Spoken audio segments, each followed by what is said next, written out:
Palavra de Deus em Mateus capítulo 15. Então chegaram ao pé de Jesus os escribas e fariseus de Jerusalém, dizendo: Por que transgride os teus discípulos a tradição dos anciões, pois não lavam as mãos quando comem pão? Ele, porém, respondendo, disse-lhes: Por que transgrides vós também o mandamento de Deus pela vossa tradição? Porque Deus ordenou, dizendo: Honra teu pai e tua mãe. Quem amaldiçoar seu pai e sua mãe, certamente morrerá. Mas vós dizeis: Qualquer que disser ao pai ou à mãe é oferta ao Senhor, o que podereis aproveitar de mim? Esse não precisa honrar nem a pai, nem a sua mãe. Assim validaste pela vossa tradição o mandamento de Deus. Hipócritas, bem profetizou Isaías a respeito de vocês, dizendo: Este povo se aproxima de mim com a sua boca e me honra com seus lábios, mas o seu coração está longe de mim. Mas em vão me adoram, ensinando doutrinas que são preceitos de homens, e chamando a si a multidão, disse-lhe: Ouvi e entendei. O que contamina o homem não é o que entra na boca, mas o que sai da boca. Isso é o que contamina o homem. Então, acercando-se deles, os seus discípulos disseram-lhe: Sabes que os fariseus, ouvindo essa palavra, se escandalizaram?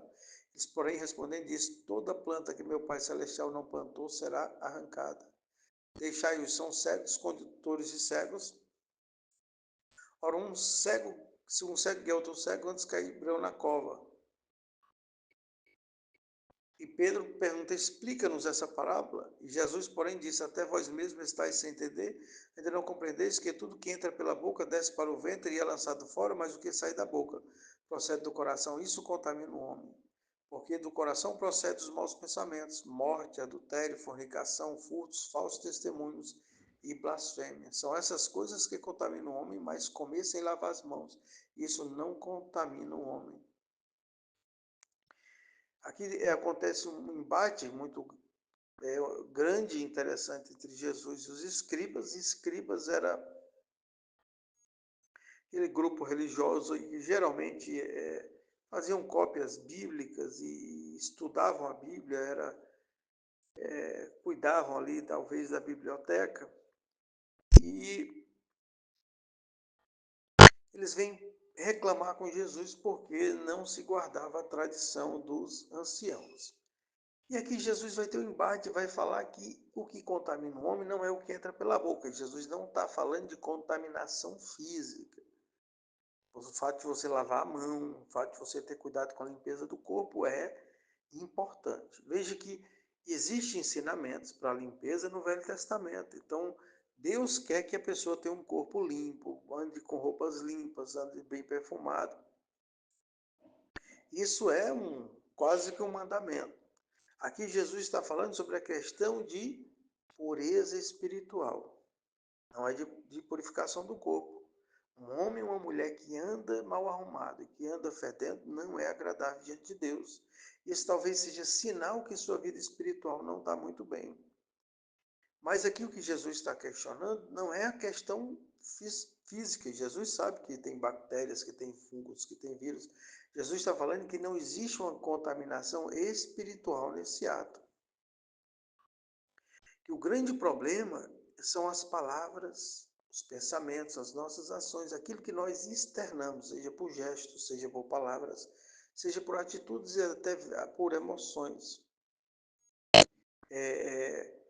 E ele vai dizer aqui um caso interessante, ele vai dizer que os religiosos estavam contrariando o quinto mandamento, usando uma tradição, ou seja, criaram uma espécie de mandamento que anularam o quinto mandamento. O quinto mandamento dizia que tinha que honrar pai e mãe, cuidar. E eles criaram uma regra que a regra alterava o mandamento.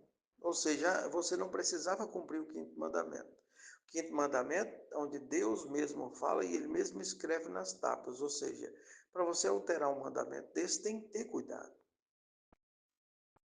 Porque você tem que entender se é ou não viável isso. Mas eles, com simples argumento, alteram os mandamentos de Deus. Isso é perigoso. Porque na igreja está cheio de coisas assim. Criam-se regras humanas que contrariam a palavra de Deus. Ou exageram para um lado, ou exageram para o outro. Esses dias eu vi um pastor dizendo que o cristão podia comer sangue. A Bíblia dizem vários pontos que não pode comer sangue, mas o pastor concluiu que podia e estava ensinando isso numa rede social. É um pecado que quase ninguém presta atenção. Quase todos os cristãos cometem esse pecado de comer carne com sangue. Os judeus ensinam que você deve comer ali o peito de frango, então quando fizer o frango, tirar todo o sangue ali e mergulhar ali no limão, no vinagre, para tirar o resto de sangue que tem, se existe alguma dúvida. E quando for matar um animal, aquele animal tem que ser sangrado, tem que ser tirado o seu sangue, não pode comer frango ao molho pardo, que é o frango feito no sangue do próprio frango. O cristão não come essas coisas. Mas ensinam esses mandamentos de forma errada e adulterada, com uma explicação bem simples. Muitas vezes a pessoa pega um texto bíblico e anula um mandamento muito importante com um texto isolado. Isso é perigoso. Muitas vezes aconselham um divórcio, aconselham de forma errada uma pessoa baseada em seu achismo. Não, a Bíblia tem que ser seguida à risca durante um conselho. E ele critica aqui essa coisa de alterar mandamento. E ele fala que são cegos, são pessoas que não estão enxergando a lei. Não é todas as pessoas que falam da Bíblia que entendem a Bíblia. Às vezes as pessoas comentam da Bíblia e são cegos. E está cheio de pregadores cegos, cheio de pastores cegos, conduzindo uma multidão de cegos. Ambos cairão no buraco. E Jesus vai dar um lembrete. É do seu coração que vem mortes, adultério, fornicação, furtos, falsos testemunhos e blasfêmia. Ou seja, é do seu coração que vem o mal. As pessoas acham que o mal vem do diabo. Diz, não, é que o diabo é cruel, irmão. O diabo não deixa em paz. É o diabo que fez adulterar. Não, Jesus está dizendo aqui de onde é que vem o adultério, de onde é que vem os roubos, de onde é que vem a fornicação. Vem de dentro de nós. A maldade está dentro de nós. O que Satanás faz, às vezes, é despertar, é favorecer o acontecimento, é fazer uma mulher bonita passar aí na sua casa e frequentar o lugar que você frequenta para lhe tentar. Ou um homem de boa aparência, e aí você desperta o sentimento que está dentro de você. Então tome cuidado. Eu conheço homens que se acham conquistadores, um monte de mulher dão em cima dele, um monte de homem dá em cima dela, e ela acha aquilo o máximo, e ele acha aquilo o máximo. Na verdade, são só pessoas endemoniadas, tentando despertar a maldade do seu próprio coração. O mal está dentro de nós, é isso que nós devemos combater. É por isso que Jesus diz: quem não negar a si mesmo, não tomar a sua cruz, não é digno do reino dos céus, porque é negar o que está em nós, não o que está no diabo. O diabo ele tem a parcela de culpa dele, mas lembre que a maior parcela de culpa é nossa. E Jesus, partindo, foi para Tiro e Sidom. E eis que uma mulher cananeia que saíra daquelas cercanias clamou, dizendo: Senhor, filho de Davi, tem misericórdia de mim, que minha filha está miseravelmente endemoniada. Mas ele não lhe respondeu palavra. Os seus discípulos, chegando ao pé dele, rogaram-lhe, dizendo: Despede-a, que vem gritando atrás de nós. E ele respondendo, disse: Eu não fui enviado senão as ovelhas perdidas da casa de Israel. Então chegou ela e adorou, dizendo: Senhor, socorre-me. Ele, porém, respondendo, disse: Não é bom pegar o pão dos filhos e deitar-lhes aos cachorrinhos. Ela disse: Sim, Senhor, mas também os cachorrinhos comem das migalhas que caem da mesa dos seus senhores. Então respondeu Jesus e disse-lhe: Ó mulher, grande é a tua fé, seja feito para contigo como tu desejas. Desde aquela hora a sua filha ficou sã. Aqui tem ensinamentos profundos. Primeiro, que existia uma diferença entre judeus e não judeus até a morte de Jesus. A única salvação possível era através do judaísmo. Então, ou a pessoa se convertia ao Deus de Abraão, Isaque e Jacó, por meio do judaísmo, seus rituais, ou não tinha direito à salvação. E Jesus é bem claro que a diferença entre alguém que servia a Deus e alguém que não servia é como a diferença de um homem para um animal. E aqui Jesus ainda foi bom, porque Jesus chamou de cachorrinhos. Ainda tem uma bajulação aqui. Jesus diz em outra passagem que quem rejeita a palavra de Deus são porcos, mas quem ainda tem um certo respeito é um cachorrinho. Então, nem todo mundo é filho de Deus, Nem todo mundo vai para o céu, pelo contrário, Jesus diz em alto e bom tom que a maioria das pessoas vão para o inferno, porque a porta do inferno é larga e muitos passam por ela. A porta do inferno é estreita e são poucos que acham e vão poucos para o céu. Então Jesus foi bem claro, a maioria não vão para o céu. Então nem todo mundo é filho de Deus. Não se engane. Ah, Deus é bom para todo mundo. Ele é bom para todo mundo, mas nem todo mundo é filho dele, porque ele não vai condenar os filhos dele. Ele vai condenar os que não são filhos deles. E é a maioria. Então, fiquem assustados com isso. Nem todo mundo é filho de Deus. Nem todos que dizem Senhor, Senhor herdará o reino dos céus. Isso é um ledo engano, isso é um engano muito grande. Porque as pessoas acham que todo mundo, porque nasceu no mundo, é filho de Deus. Não. A minoria é filho de Deus. E aqui Jesus está se negando a curar uma pessoa porque ela não é filha de Deus. Mas tem uma coisa que Deus tem muita misericórdia. Então, quando essa mulher ela se humilha, aí ela atinge um ponto que toca o coração de Deus. É a outra lição que nós aprendemos, é o valor da humildade diante de Deus. Talvez está te faltando isso para você alcançar a misericórdia. A pessoa vive afundada no pecado e acha que é filha de Deus. Não, não é filha nem filho de Deus. Se você vive afundado no pecado, você está separado de Deus. Agora você pode buscar a misericórdia de Deus e dizer, Senhor, eu pequei. Eu errei contra ti, eu fui mentiroso, eu roubei, eu adulterei, eu matei, eu fiz alguma coisa que não te agrada, Senhor, eu fui idólatra. Senhor, tem piedade de mim, me ajuda nessa minha dificuldade, eu vou te servir, eu vou largar esse pecado, me ajuda a largar esse pecado, aí Deus vai te ouvir.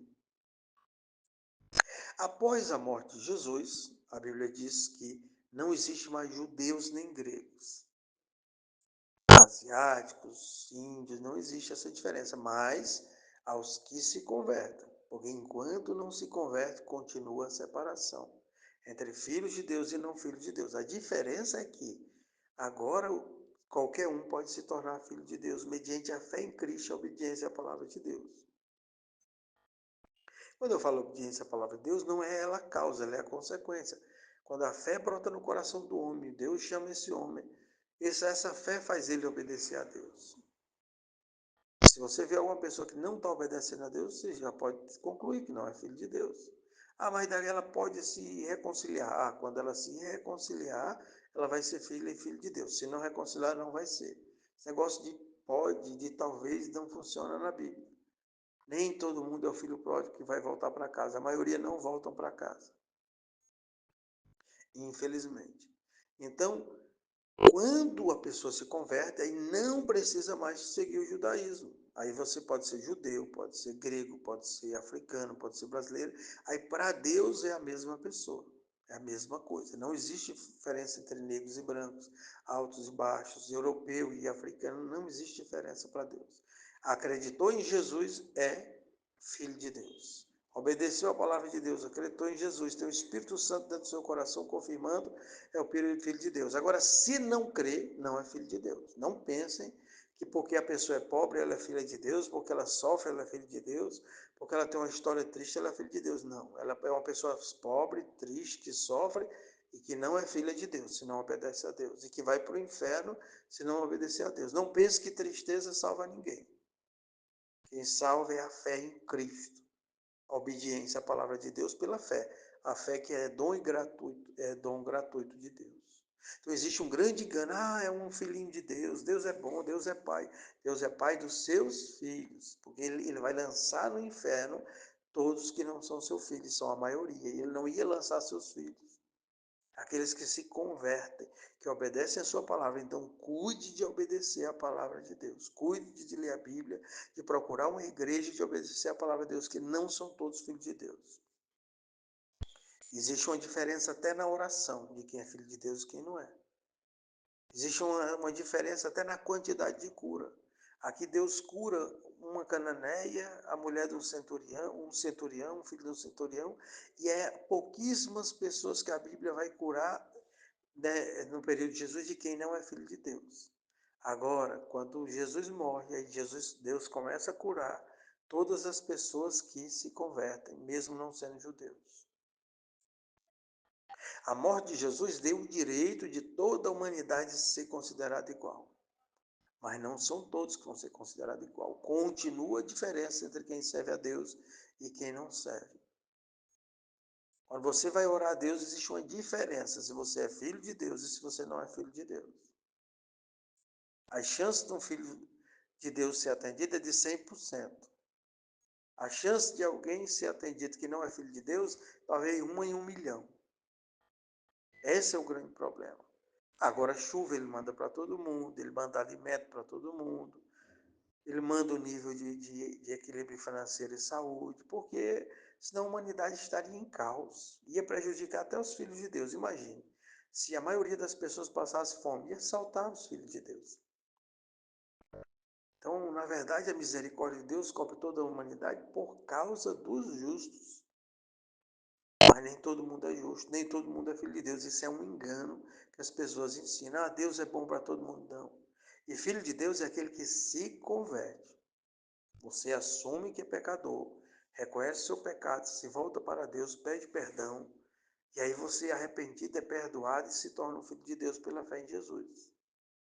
Enquanto isso não acontece, você nasceu talvez numa religião, você pode ter sido batizado, pode ter qualquer coisa, mas você não é filho de Deus se você não se converteu, não tomou você mesmo a decisão consciente.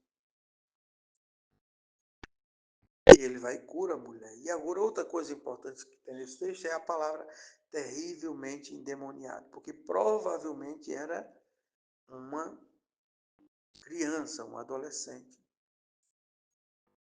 E aqui assusta, para você ver que existia diferença até na quantidade de demônios. No meio do povo de Deus tinha demônios, mas no meio do povo que não era povo de Deus tinha muito mais demônios.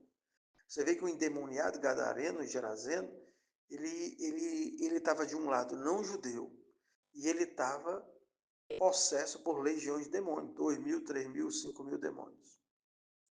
Ele diz, meu nome é legião, porque somos muitos, ele usa uma expressão até romana, também caracteriza que esse homem não era judeu.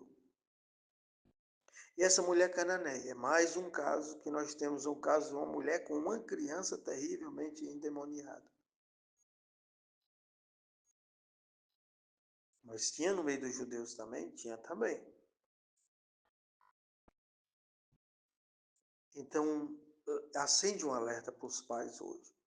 Filhos com comportamento alterado, estressado, agressividade, um estilo complicado, sexualidade suspeita, começa a orar e repreender esse negócio. Leva teus filhos desde criança para receber oração. Coloca bons filmes evangélicos em casa, hinos gospel. Tia, sai das novelas malditas. Novelas que atraem demônios, séries que atraem demônio para tua casa. Cuidado com o que tu está colocando na tua casa, um livro, um documentário, uma prática, uma revista, alguma coisa que é contrária à palavra de Deus, tu está atraindo demônio para os teus filhos, palavras, pecados, às vezes o casal está em pecado, ou um dos cônjuges está em pecado grave, não atrai coisa ruim para a tua casa. Hoje está cheio de jovens e crianças terrivelmente endemoniadas, e os pais tentando resolver só com a ciência, com conversa, com presente, e o lar destruído. Está cheio de lares destruídos, e lares às vezes cristãos, onde as pessoas perderam a noção da existência de demônios. Se por um lado nós temos igreja achando que tudo é demônio, mas aí não está o problema. O problema está nas igrejas que nunca veio um demônio em nada. As igrejas que acham que tudo é só psicológico, que resolve tudo com conselho. Toma cuidado com isso.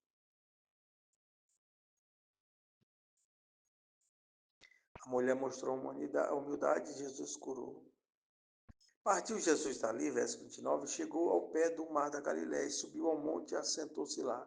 Veio ter com ele uma grande multidão que trazia coxos, cegos, mudos, aleijados e outros muitos, se puseram aos pés de Jesus e ele os sarou. De tal sorte que a multidão se maravilhou vendo os mudos falar, os aleijados são os coxos andar e os cegos ver e glorificavam ao Deus de Israel.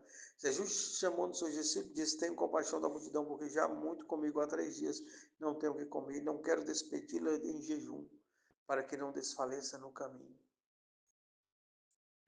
Seus discípulos disseram, de onde viriam no deserto tantos pães para saciar a multidão? Jesus disse, quanto tens? E disseram, 7, quantos pães tens? 7 e uns poucos peixinhos.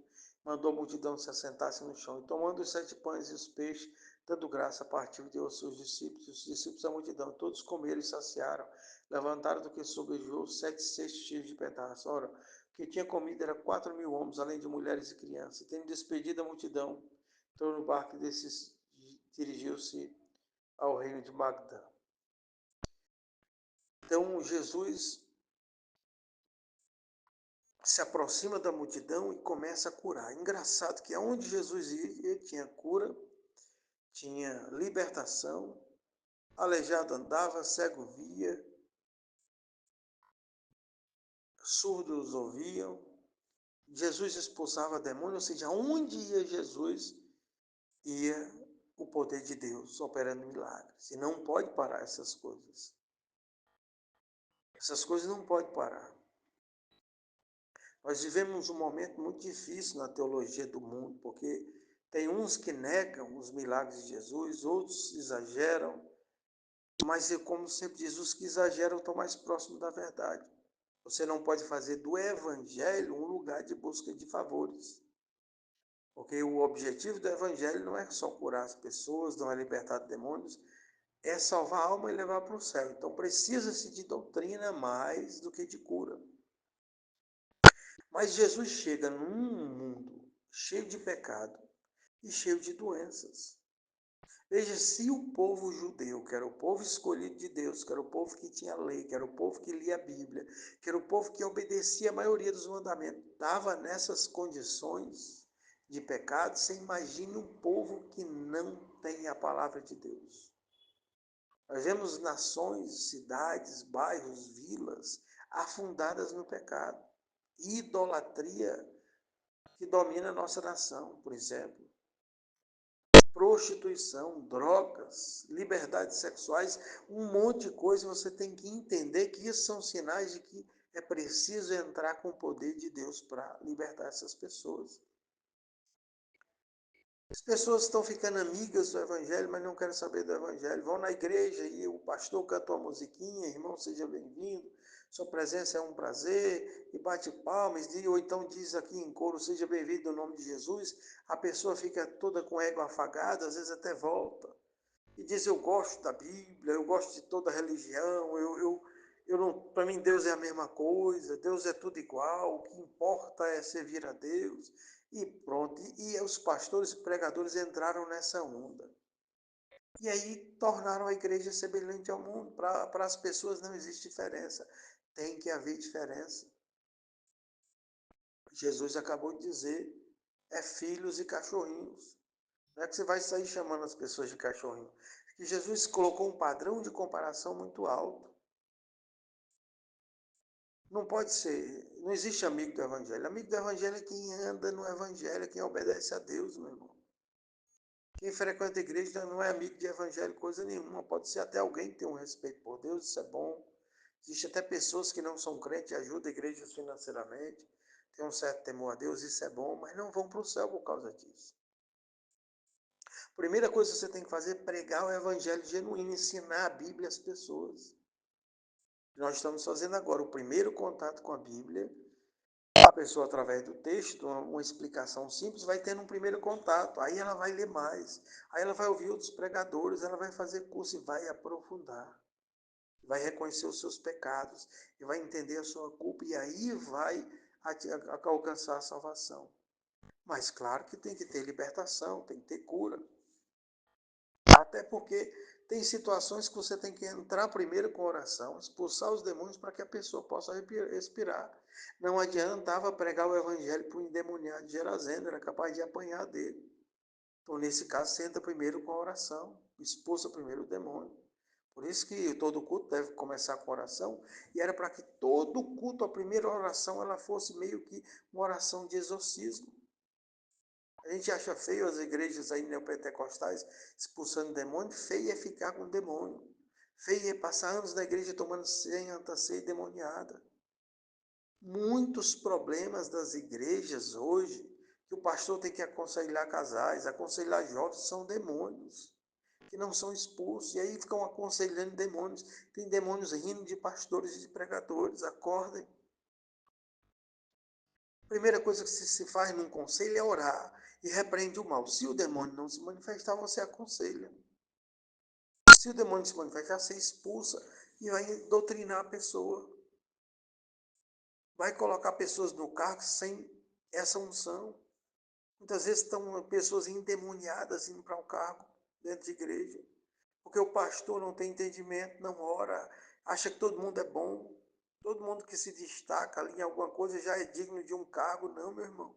Cargo é coisa séria. Se a pessoa tem um jeito errado e suspeito, não pode estar no cargo. Ela vai corromper muita gente, porque ali é modelo e exemplo.